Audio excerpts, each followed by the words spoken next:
The bullet tore through Zachary Whitman's back, just as the first thick snowflakes began to fall, and he knew with the cold certainty of a man facing death that whoever had shot him meant for him to die alone in the wilderness. The pain exploded through his chest as he stumbled forward, his horse rearing in terror at the crack of the gunshot that echoed through the frozen pine forest. Zachary hit the ground hard, face first into the rapidly whitening earth, and felt the warmth of his own blood spreading across his back, melting the snow beneath him. His fingers clawed at the frozen ground, trying to pull himself forward, but his strength was draining away as fast as the blood from his wound. The last thing he heard before darkness claimed him was the whistle of wind through the trees and the retreating hoofbeats of his attacker, leaving him to die in the Montana wilderness. Fiona Zimmerman had been tracking the elk for 3 hours when she saw the horse. The mare was standing riderless near a cluster of pines, reins dragging in the snow, and Fiona's heart sank at the sight. In December of 1878, a riderless horse in the mountains usually meant death, and the increasing intensity of the snowstorm meant she had to make a choice. She could turn back to Bannack now and make it home before the storm became deadly, or she could search for whoever had lost that horse and likely freeze to death herself in the process. She urged her gelding forward, rifle across her saddle, scanning the white landscape for any sign of movement.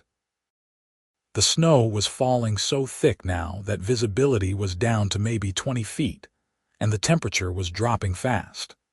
She almost missed him entirely, just another dark shape in the gathering white, but something made her look twice at what she had first thought was a fallen log. Fiona dismounted quickly, her boots sinking into snow that was already 6 inches deep and accumulating fast. She ran to the figure, her heart pounding, and saw immediately that it was a man, face down in the snow, one arm stretched out as though he had been trying to crawl. Blood had stained the snow around him in a dark pool that was rapidly being covered by fresh powder. She dropped to her knees beside him and grabbed his shoulder, turning him over with strength born of desperation. His face was deathly pale, lips tinged blue with cold, but when she pressed her fingers to his throat she felt a pulse, weak and thready but there. He was alive, barely. The bullet wound in his back had bled heavily, soaking through his coat and shirt, but the extreme cold had likely slowed the bleeding enough to keep him from dying already. Fiona knew she had minutes, not hours, to make a decision. She could not get him back to Bannack in this storm, not with him bleeding and unconscious. They would both die if she tried. But there was a line cabin, a shelter she had used before on her hunting trips, maybe half a mile north through the trees. She ran back to the horses, grabbed both sets of reins, and led them to where the man lay. Getting him onto his horse would be impossible in his condition, so she did the only thing she could think of. She tied a rope to her saddle and then looped it under his arms, creating a makeshift travois using her bedroll and some pine branches she broke from nearby trees. It was crude and would be agonizing if he was conscious, but it might keep him alive long enough to get him to shelter. The journey to the line cabin was the longest half-hour of Fiona's life. The storm was a full blizzard now, wind howling through the trees and snow falling so thick she could barely see her own horse's ears. She navigated by memory and instinct, praying she was going the right direction, knowing that if she missed the cabin they were both dead. The man on the travois had not made a sound, and she did not know if that was a blessing or a sign that he was already gone. When the dark shape of the cabin materialized out of the white, Fiona almost wept with relief. She tied the horses to the covered lean-to on the side of the structure, and then dragged the man through the snow to the door. The cabin was small, just one room with a stone fireplace, a rough wooden bunk, and a few supplies that trappers and hunters kept stocked for emergencies like this. She pulled the man inside and kicked the door shut against the howling wind. Her hands shook as she worked, but she forced herself to move with purpose. First, fire. She had kindling and wood in the fireplace within minutes, and soon blessed warmth began to spread through the small space. Then she turned her attention to the man who might die on the cabin floor if she did not act fast. She cut his coat and shirt away with her hunting knife, revealing the bullet wound high on his left shoulder blade. The bleeding had mostly stopped, but the wound was ugly and the bullet was still inside. She knew enough about gunshot wounds to know that leaving the bullet in could kill him just as surely as the blood loss, but digging it out could kill him too if she was not careful. Fiona heated her knife in the fire until it glowed, then poured whiskey from a bottle she found in the cabin supplies over the wound in her hands. The man did not even flinch, which terrified her more than anything else.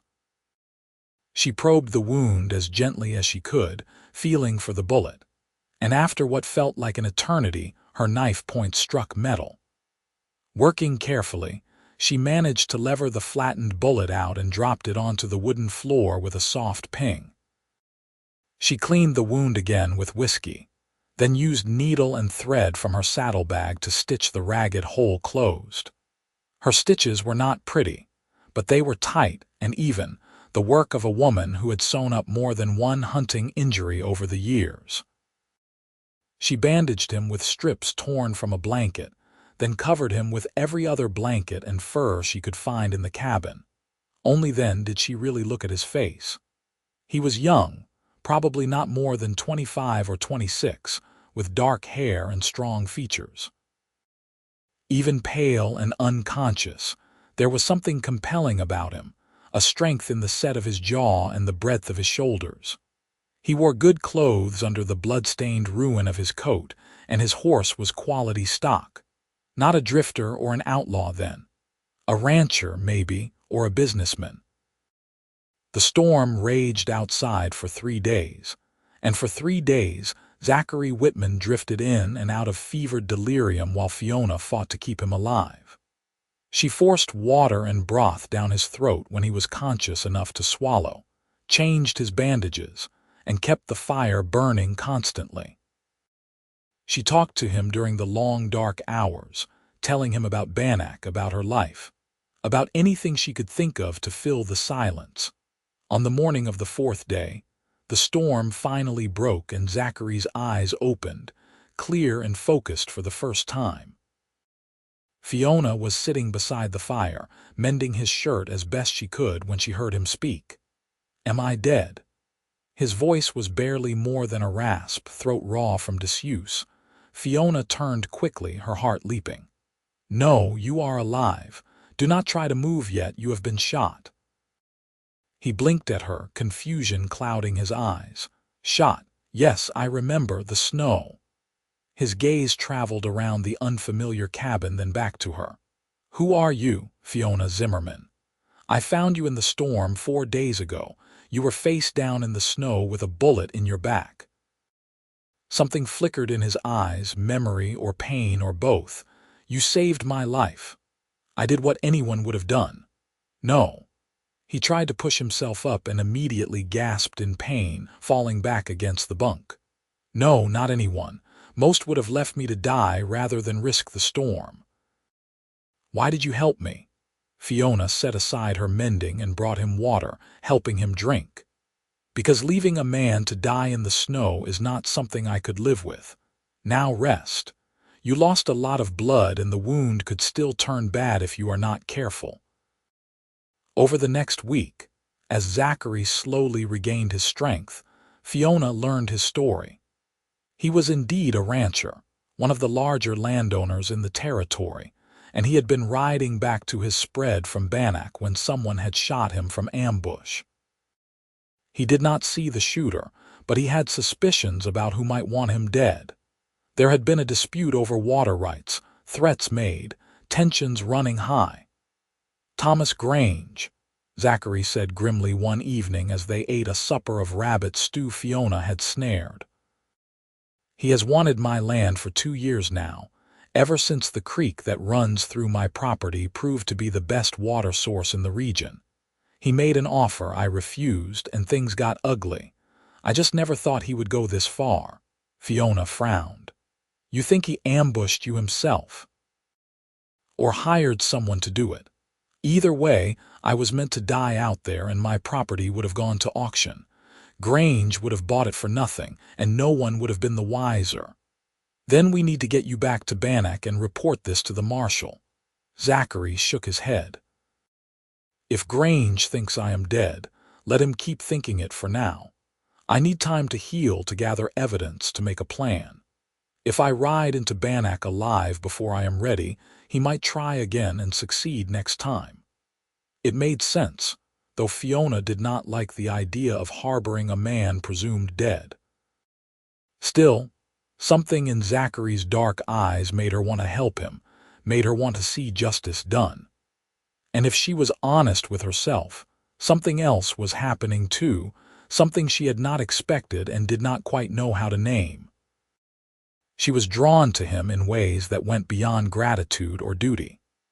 When she changed his bandages, she found herself noticing the strong line of his shoulders, the way his muscles moved beneath scarred skin that spoke of a hard life lived outdoors. When they talked in the evenings by firelight, she hung on his words, laughing at his dry humor and moved by the passion with which he spoke about his ranch, his dreams for the future. And Zachary felt it too. She saw it in the way his eyes followed her around the cabin, in the way he smiled when she teased him, in the gentle way he touched her hand when she helped him stand for the first time. Neither of them spoke of it, but the awareness was there, humming between them like a plucked string. 2 weeks after the shooting, Zachary was strong enough to ride, and they made the journey back to Bannock together. Fiona brought him not to town but to her own small ranch on the outskirts, a modest spread that she worked alone since her father had died 3 years before. It was not much, just a cabin, a barn, and enough land to run a small herd, but it was hers and she was proud of it. "You live here alone?" Zachary asked as she helped him from his horse, still weak enough that he needed the assistance. "I do. Some folks in town think it is scandalous, a woman living by herself, but I have proved I can handle it. I am a good shot, I know how to work cattle, and I do not need a man to survive." There was no challenge in her words, just statement of fact, and Zachary nodded slowly. "I can see that. You are strong, Fiona Zimmerman, stronger than most men I know." Something in the way he said it, with respect rather than condescension, made Fiona's heart warm. She had dealt with enough men who thought a woman running a ranch was an affront to nature, who offered to buy her out or marry her as if either was some kind of favor. Zachary looked at her like an equal, and that was rarer than gold in Montana territory in 1878. She settled him in her cabin, giving him her own bed while she took the small cot in the corner. He protested, but she overruled him firmly. "You are still healing. You need the better bed. Do not argue with the woman who dug a bullet out of your back." Over the following weeks, a routine developed between them. Fiona worked her ranch during the day, checking cattle, mending fence, doing the 100 small tasks that winter demanded. Zachary helped as much as he was able, which was more each day as his strength returned. He chopped wood, repaired tack, and used his knowledge from his own larger operation to suggest improvements to her setup. In the evenings, they cooked together, ate together, talked for hours by the fire. Fiona learned about Zachary's life, about growing up in Texas, and coming north to Montana in search of new opportunities, about building his ranch from nothing into one of the finest operations in the territory. Zachary learned about Fiona's childhood, about her father teaching her everything he knew about ranching before fever took him, about her determination to prove she could survive on her own in a world that did not think women capable of such things. And gradually, inevitably, the distance between them closed. It started with small touches, his hand on her shoulder as he passed, her fingers brushing his when she handed him a cup of coffee.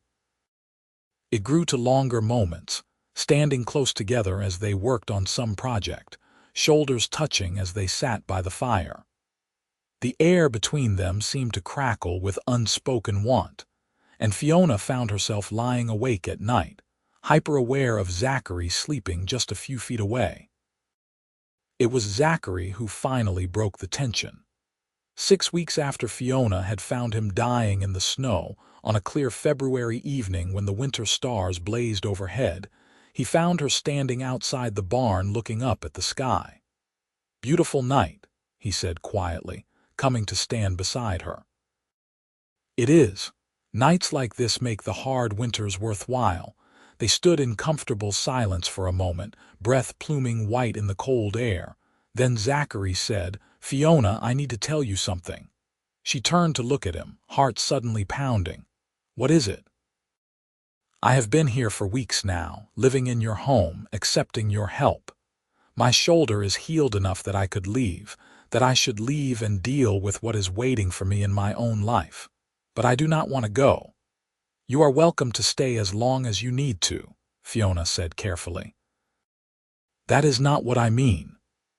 Zachary turned to face her fully, his dark eyes intense in the starlight. "I do not want to leave because I am falling in love with you, Fiona. I think I have been since I first woke up and saw you sitting by that fire. You saved my life, yes, but you have given me something more than that. You have given me hope for a future I did not know I wanted." Fiona's breath caught in her throat. "Zachary, I know it is fast. I know we have only known each other a short time. But when a man faces death and comes back from it, he learns not to waste time on things that do not matter. And you matter, Fiona. You matter more than anything else in my life right now." For a long moment, Fiona could not speak, emotion clogging her throat.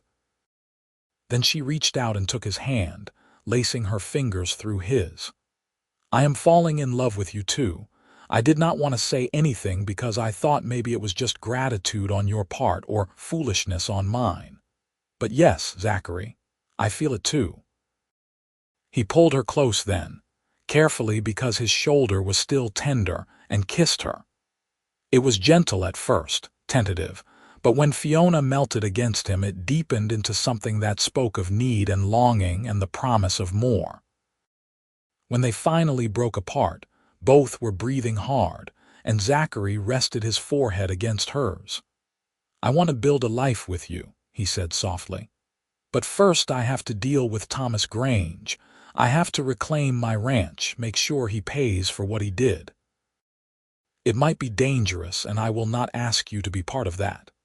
"You are not asking," Fiona said firmly. "I am telling you I am coming with you. We are in this together now, Zachary Whitman. You do not get to face danger alone anymore."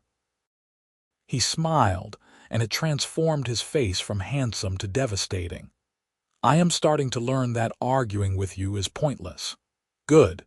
You are a smart man." They made plans carefully over the next few days. Zachary sent word to a trusted friend, his ranch foreman Marcus Stone, through a discreet channel.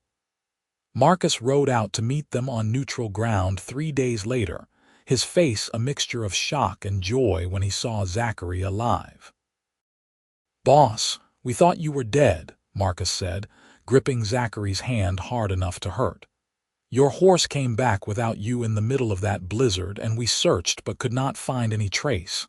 We figured you froze to death out there." "I nearly did." "This is Fiona Zimmerman, the woman who saved my life. Fiona, Marcus has been with me since I started the ranch. I trust him with my life." Marcus nodded to Fiona with clear respect. "Madam, we owe you a debt we can never repay." "You owe me nothing," Fiona said, "but we do need your help." "Zachary believes Thomas Grange was behind the shooting." Marcus's face darkened. I would not doubt it.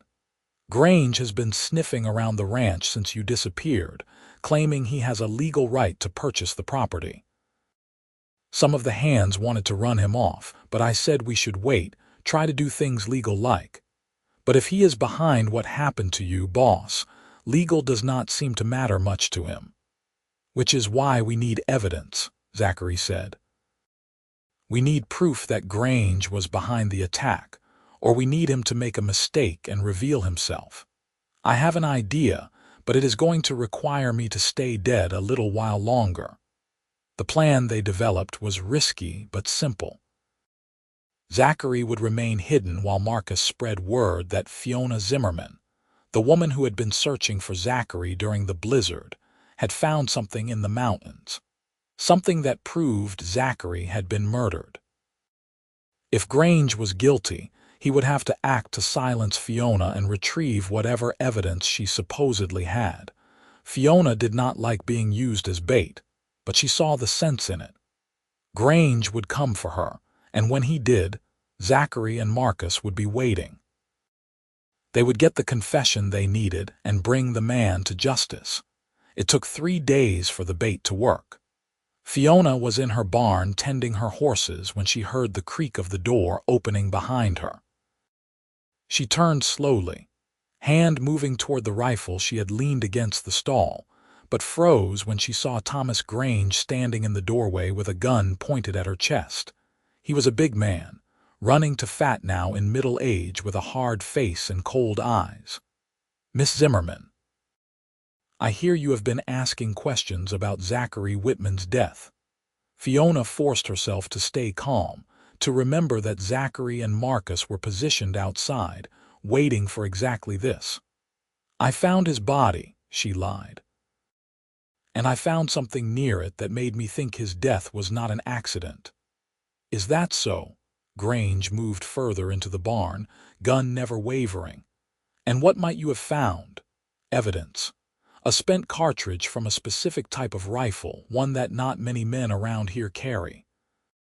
And tracks, despite the snow. Someone ambushed Zachary Whitman and left him to die." Grange's face darkened. "You should have minded your own business, girl. Whitman's death was necessary. He was standing in the way of progress, refusing to sell land that should rightfully be developed by someone with the capital and vision to do it properly. So you admit you killed him." "I admit nothing that a court will ever hear, because you are going to disappear just like Whitman did." "Another unfortunate accident in the harsh Montana winter." "I do not think so." Zachary's voice rang out from the barn entrance behind Grange. "Put the gun down, Grange. It is over." Grange spun around, his face going white as he saw Zachary standing there, very much alive, with his own gun drawn and Marcus beside him. "Whitman, but you are dead. You are supposed to be dead." "Supposed to be, yes, but Fiona found me before the cold did, and she saved my life. Now you are going to pay for trying to take it." For a moment Grange looked like he might try to shoot anyway, might go down fighting rather than face justice. But Marcus had moved to flank him, and he was outnumbered and outmaneuvered. He lowered his gun slowly, and Zachary moved in to take it from him. The marshal in Bannack, when they brought Grange in along with his full confession that Marcus had witnessed, was shocked to see Zachary alive, but pleased to have the case solved. Grange was locked up to await trial, and word spread quickly through town that Zachary Whitman had been murdered and had survived to see his attacker face justice. The trial was held in March, as soon as the circuit judge could reach Bannack after the winter roads cleared. The evidence was overwhelming, particularly Grange's confession witnessed by 3 people. He was convicted and sentenced to 20 years in prison, his property seized to cover damages. Zachary's ranch was secure, his water rights undisputed, and his future assured. Through all of it, Fiona was by his side. She attended the trial, stood with him as the verdict was read, and rode back out to his ranch with him when it was finally over. The hands cheered when they saw them coming, happy to have their boss back and curious about the woman who had saved his life. The ranch was bigger than Fiona had imagined, sprawling across some of the finest grazing land in Montana Territory. The house was large and well-built, constructed of good timber with a stone foundation and real glass in the windows. It was the home of a successful man, and Fiona felt suddenly out of place in her worn split skirt and practical coat. Zachary must have sensed her uncertainty because he took her hand as they stood looking at the house. "It is a big place," he said quietly. "Too big for one man alone. It needs a woman's touch, needs to be a home instead of just a house. Fiona, I want you to marry me. I want us to build a life together here, to raise a family, to grow old side by side. What do you say?" Fiona looked up at him, at this man who had come into her life as a bleeding stranger in the snow and had become everything she had not known she needed. "Yes," she said simply. "Yes, I will marry you, Zachary Whitman." They were married in April, when the snow had finally melted and the mountains were dressed in spring green. The wedding was held at the ranch with half of Bannack in attendance, everyone wanting to celebrate the unlikely love story of the rancher who had survived murder and the woman who had saved him. Fiona wore a dress of pale blue silk that Zachary had ordered from St. Louis, and Zachary wore a new suit that made him look like the successful rancher he was. The ceremony was simple but heartfelt, conducted by a traveling preacher who declared them husband and wife before God and witnesses. When Zachary kissed his bride, the assembled crowd cheered, and Fiona felt happiness so intense it was almost painful flood through her. The celebration lasted well into the night, with food and music and dancing under the spring stars. Fiona danced with her new husband, with Marcus, who had become a good friend, with other ranchers and townspeople who had accepted her as one of their own. When Zachary finally swept her up in his arms and carried her into the house to raucous applause and whistles, she was laughing and flushed and happier than she had ever been in her life. Their wedding night was tender and passionate, a coming together that felt like the natural conclusion to everything that had built between them over the past months. Zachary was careful of her, knowing she was innocent, and Fiona marveled at the way her body responded to his touch, at the pleasure and intimacy they shared. Afterward, lying wrapped in his arms in the big bed that was now theirs, she felt complete in a way she had not known was possible. "I love you," Zachary whispered against her hair. "I loved you from the moment I woke up and saw you there, and I will love you until the day I die." "I love you too," Fiona said, turning in his arms to kiss him. "You are mine now, Zachary Whitman, and I am yours. Nothing will ever change that." The first years of their marriage were full and happy. Fiona proved to be a natural ranch wife, taking over management of the household and proving invaluable in the business side of the operation as well. She had a sharp mind for numbers and a keen eye for cattle, and Zachary came to rely on her judgment as much as Marcus's. Together they expanded the ranch, bought more land, increased their herd. The Whitman brand became known throughout Montana Territory as a mark of quality. But the best part was the life they built together in the spaces between work. Long rides across their land in the summer evenings, just the two of them watching the sunset paint the mountains gold and purple. Winter nights by the fire, reading or talking or simply sitting together in comfortable silence. Making love in their big bed with the windows open to catch the breeze, learning each other's bodies and hearts with infinite patience and growing passion. In the spring of 1880, 2 years after that fateful snowstorm, Fiona told Zachary she was pregnant. He lifted her off her feet and spun her around despite her laughing protests, his joy so pure and unrestrained that she fell in love with him all over again. They prepared for the baby with excited anticipation, Zachary building a cradle with his own hands and Fiona sewing tiny clothes and blankets. Their son was born in December, a big healthy boy with his father's dark hair and his mother's blue eyes.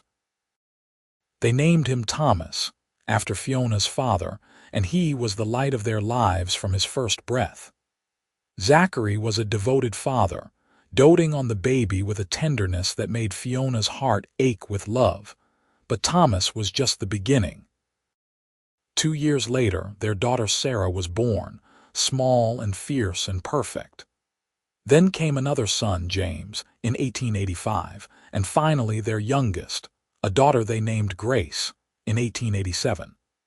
The house that had once seemed too big for one man was now full of life and noise and love, exactly as it should be.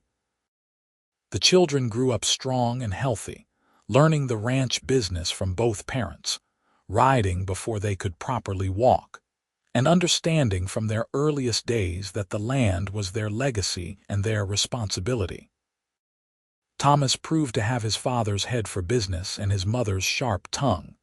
Sarah was fearless, always ready to try anything her brothers could do. James was the quiet one, thoughtful and kind, with a gift for working with horses. And Grace, the baby, was pure sunshine, bright and joyful and adored by everyone who met her. Through it all, Zachary and Fiona's love only deepened. They had their disagreements, of course, their moments of frustration and anger that came with any long marriage. But they had learned to talk through problems, to listen to each other, to remember that they were partners in everything.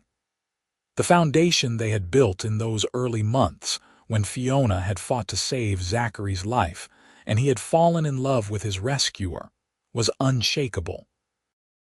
On winter evenings when the snow fell soft and thick outside, Zachary would sometimes pull Fiona close and remind her of the night she had found him dying in a blizzard. "You saved my life," he would say, as he had said so many times before. And Fiona would smile and kiss him and reply, as she always did, "No, you saved mine. I just did not know I needed saving until I turned you over and saw your face."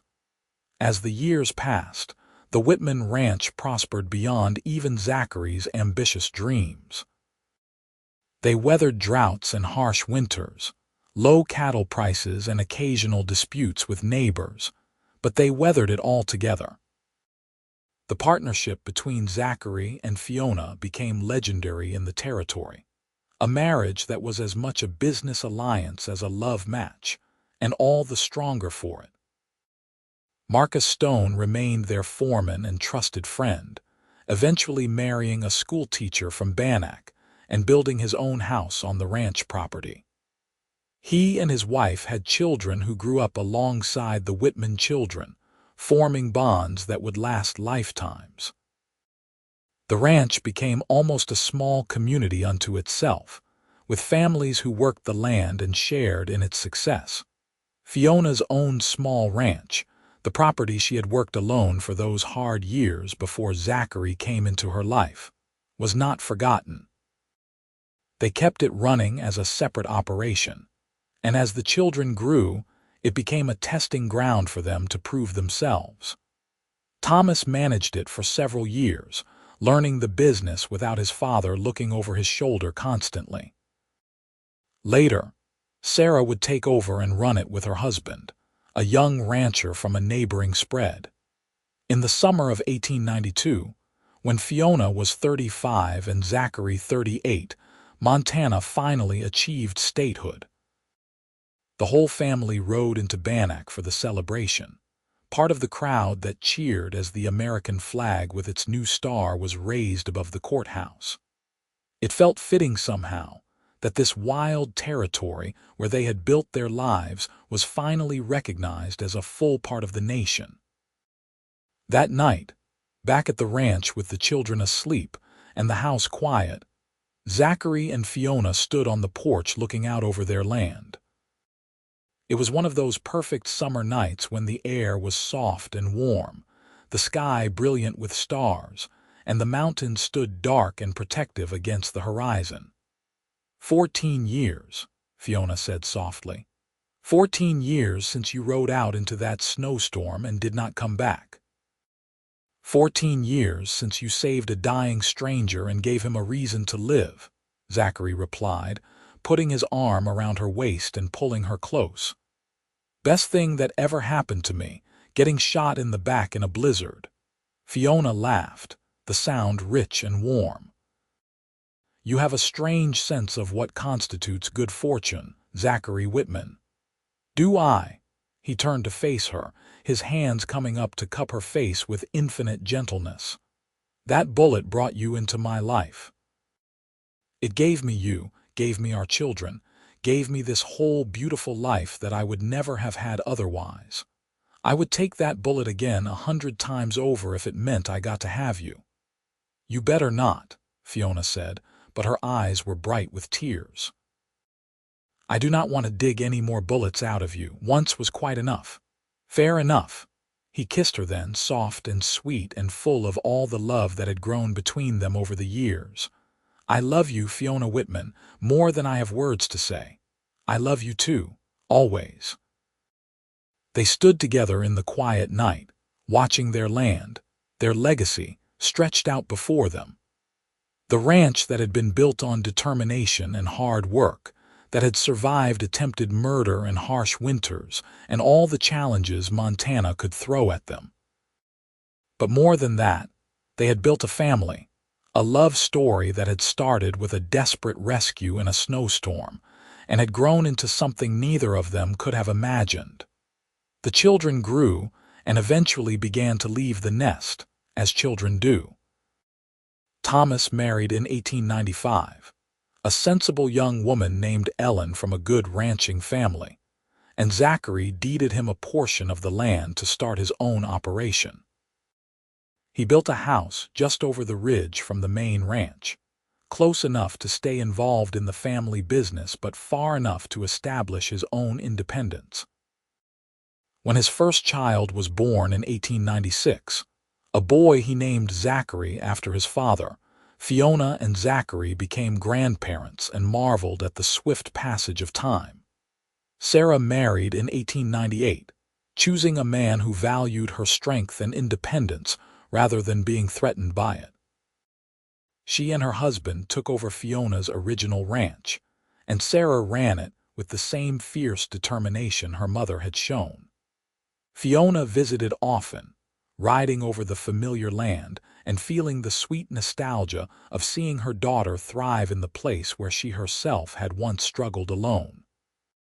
James, quiet, thoughtful James, surprised everyone by becoming a veterinarian.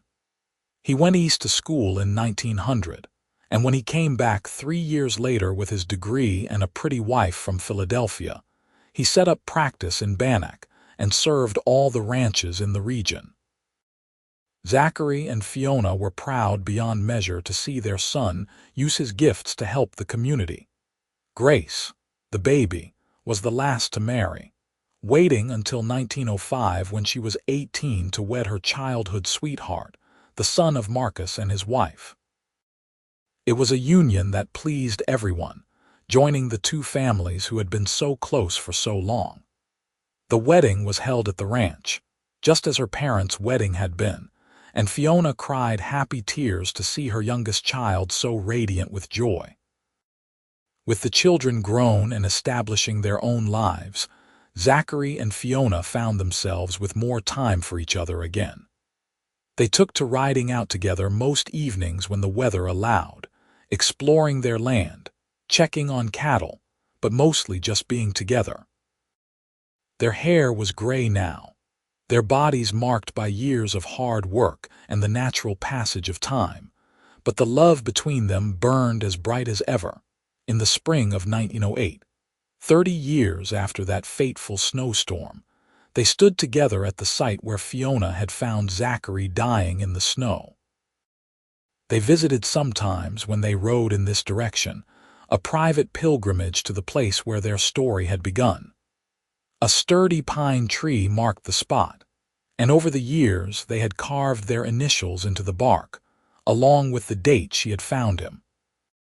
"I still dream about it sometimes," Fiona admitted, running her fingers over the old scar on Zachary's back, visible through the open collar of his shirt.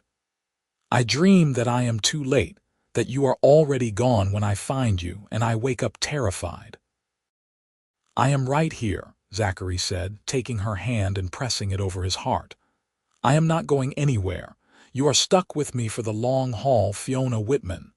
"Good," she said fiercely, "because I am not ready to let you go yet.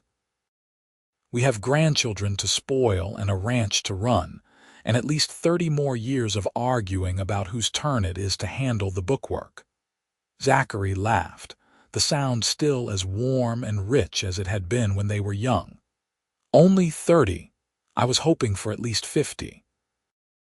They rode back to the ranch together as the sun set, and that night they made love in their bed with the same passion and tenderness they had shared for 3 decades. Age had changed their bodies, but not their desire for each other, not the fundamental connection that bound them together. The years continued to pass, marked by the milestones of their growing family. More grandchildren were born, a whole new generation of Whitmans and their cousins, filling the ranch with noise and energy during family gatherings. Zachary and Fiona reveled in being grandparents, spoiling the children shamelessly and telling them stories of the old days. By 1918, they had 12 grandchildren, and the ranch was more prosperous than ever, managed now by Thomas with input from his father and occasional consultation with his mother. Zachary was 65, Fiona 61, and both were still active and engaged in ranch life, though they had officially retired from the day-to-day operations.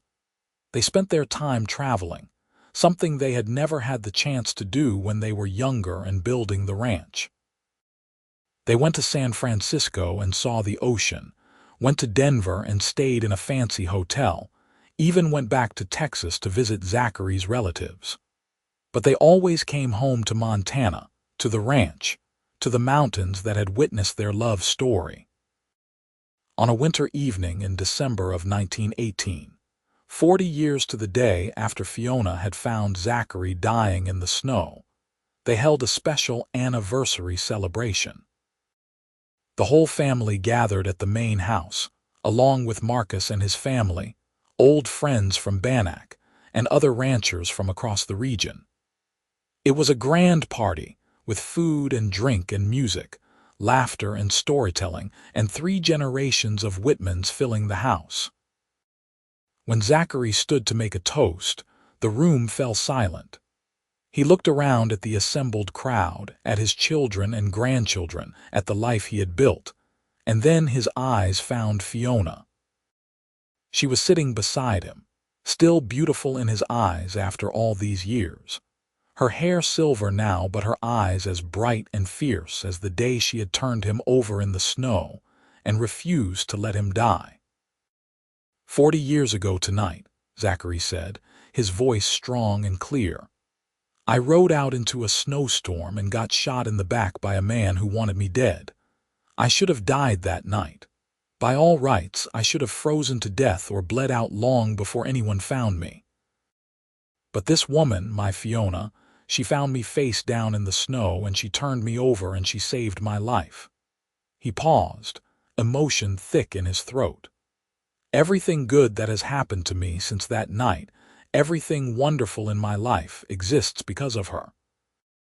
My children, my grandchildren, this ranch, all of it stems from the moment when Fiona Zimmerman refused to let a stranger die alone in the wilderness.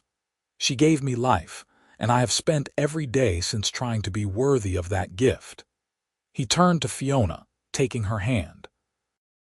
I love you more today than I did 40 years ago, which I would have said was impossible back then because I loved you so much already.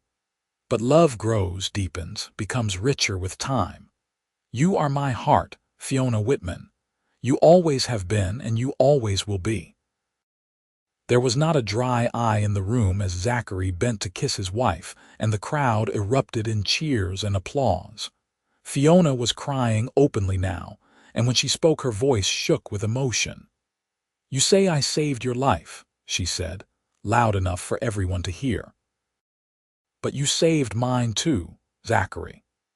You gave meaning to my solitary existence, gave me love when I did not know I needed it, gave me a family and a purpose and a future beyond just surviving.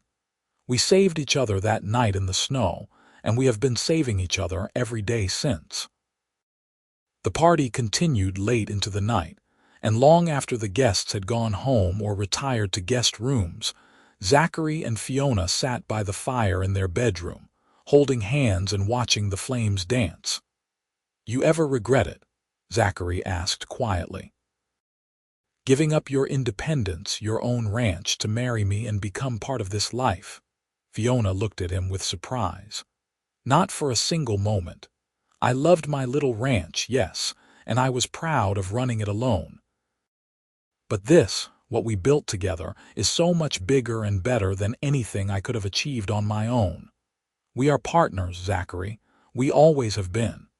Your success is my success, and my strength is your strength. That is what marriage is supposed to be." "Not all marriages are," Zachary observed. "We have been lucky." "No," Fiona said firmly. "Luck is finding a gold nugget in a stream. What we have is the result of hard work, mutual respect, and choosing each other every single day. That is not luck. That is love." Zachary smiled and pulled her close, and they sat together as the fire burned down to embers, and the house settled into quiet around them. Outside, snow was beginning to fall, soft and gentle, nothing like the blizzard that had nearly claimed Zachary's life so many years ago. But it was a reminder of where they had started, of the long journey they had taken together. The winter of 1918 turned to spring of 1919, and life at the ranch continued its steady rhythm. Zachary's health was good, Fiona's was better, and they looked forward to many more years together. They had survived so much, weathered so many storms, both literal and figurative, that it seemed impossible anything could separate them now. But they had learned in their years together to cherish each moment because life was fragile and unpredictable. So they made the most of their time, riding together, working together, loving each other with the same passion and dedication they had shown from the beginning. In the summer of 1920, their first great-grandchild was born, Thomas's grandson, and the cycle of life continued. Zachary held the baby with practiced ease, his weathered hands gentle as he cradled the tiny body, and looked up at Fiona with wonder in his eyes. "We did this," he said softly. "This child exists because you refused to let me die in that snowstorm. How many lives have we created, directly and indirectly, from that one moment of courage?" Fiona smiled, touching the baby's soft hair. "I was not courageous. I was just doing what needed to be done. You are always saying that, but it does not make it less heroic. You are the bravest person I have ever known, Fiona Whitman." They stood together, 3 generations removed from that desperate rescue in the snow, and marveled at the legacy of their love. The ranch would continue, passing down through their children and grandchildren and great-grandchildren. The Whitman name would endure in Montana, synonymous with quality cattle and honorable dealing. But more than that, they had created a family bound by love and mutual respect, children who had learned from their parents' example how to build lives of meaning and purpose. The years rolled on, each one adding new memories and new joys. They celebrated golden anniversaries and welcomed new great-grandchildren. They dealt with the occasional loss, as age took friends and eventually Marcus Stone, whose death hit Zachary hard. But through it all, they had each other, and that made everything bearable. In the winter of 1928, 50 years after that fateful snowstorm, they were sitting by the fire when Fiona suddenly said, "Do you remember what you said to me the first time you woke up in the line cabin?" Zachary thought back, reaching through the mists of 5 decades. "I asked if I was dead, and I told you no, you were alive. And you have been alive every day since, Zachary, fully alive, living every moment with passion and purpose. That is what I am most proud of. Not that I saved your life, but what you did with the life you were given." "We did with the life we were given," Zachary corrected. "It was always we, never just me. From the moment you turned me over in that snow and looked into my face, it was we." Fiona leaned her head on his shoulder, and they sat in comfortable silence, the kind that only comes after 50 years of marriage. Outside, snow was falling again, gentle and beautiful, and Fiona thought about how much her life had changed since that long-ago day when she had found a stranger dying in a blizzard. She had saved his life, yes, but he had saved hers too in ways she was still discovering. He had given her love, family, purpose, and partnership. He had respected her strength while also allowing her to be vulnerable. He had been her lover, her best friend, her business partner, and the father of her children. He had been everything she needed, even when she had not known what she needed, and she had been the same for him. A savior, yes, but also a companion, a confidant, a woman who challenged him and supported him in equal measure. They had built something beautiful together, a love that had weathered 50 years and emerged stronger than ever. As they aged into their 70s, Zachary and Fiona slowed down but never stopped. They still rode out together when the weather permitted, though their rides were shorter now and at a gentler pace. They still sat together every evening, talking or reading or simply being present with each other.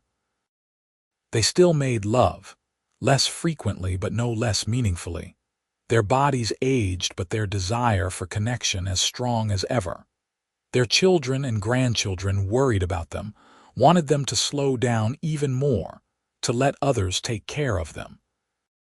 But Zachary and Fiona were stubbornly independent, insisting on maintaining their own household and their own lives.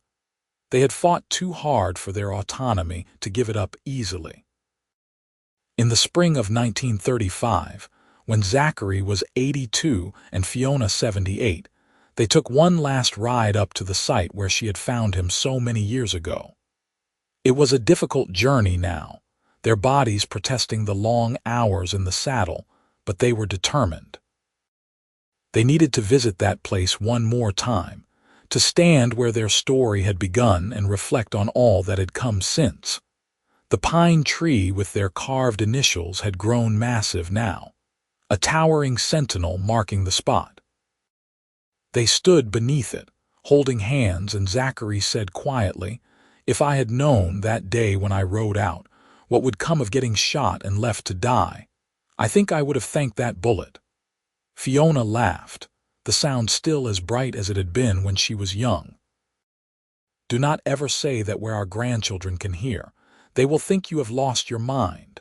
Maybe I have. I am certainly crazy in love with you after all these years." "Crazy is right," Fiona said, but she was smiling as she turned to kiss him. "Crazy and wonderful and mine, always mine." They made it back to the ranch as the sun was setting, and that night they fell asleep in each other's arms as they had done thousands of times before.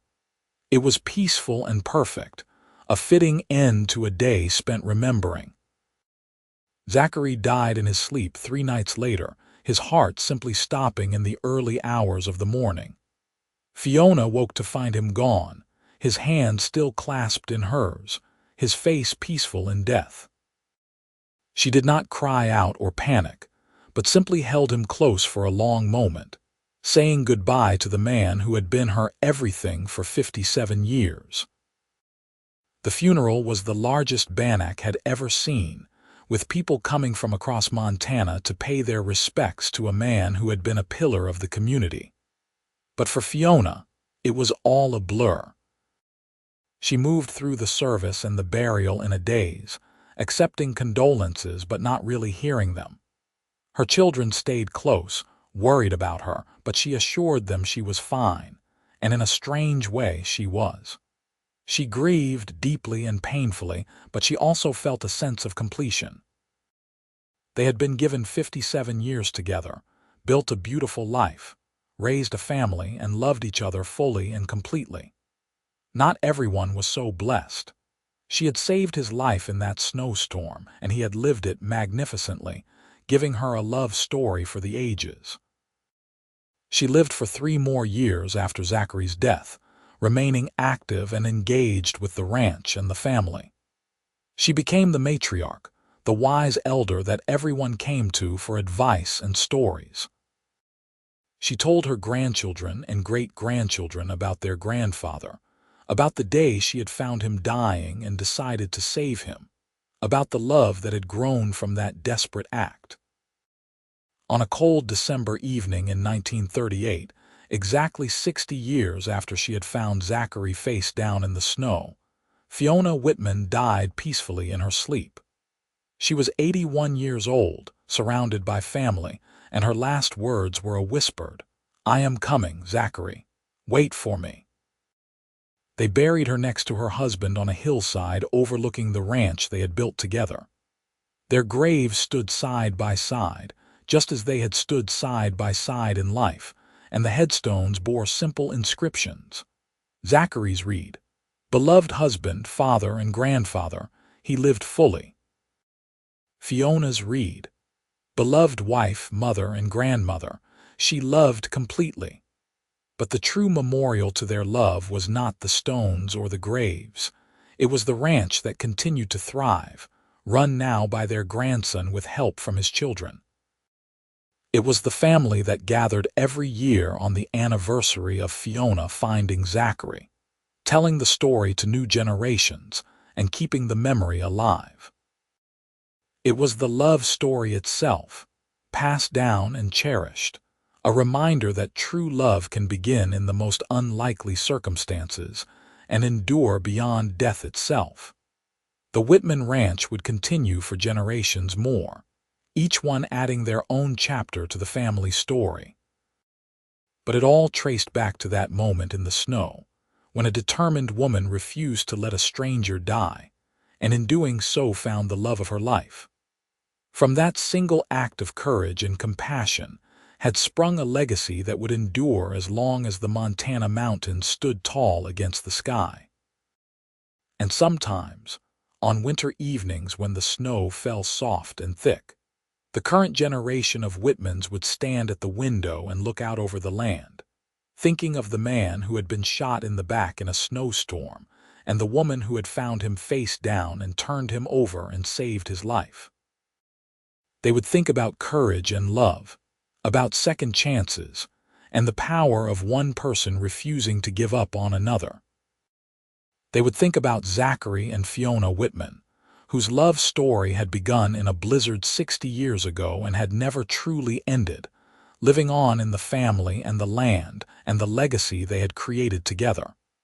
It was a story worth telling, worth remembering, worth cherishing. It was a reminder that love could be found in the most unexpected places, that heroism was often just doing what needed to be done, and that two people committed to each other could build something that would last far beyond their own lifetimes.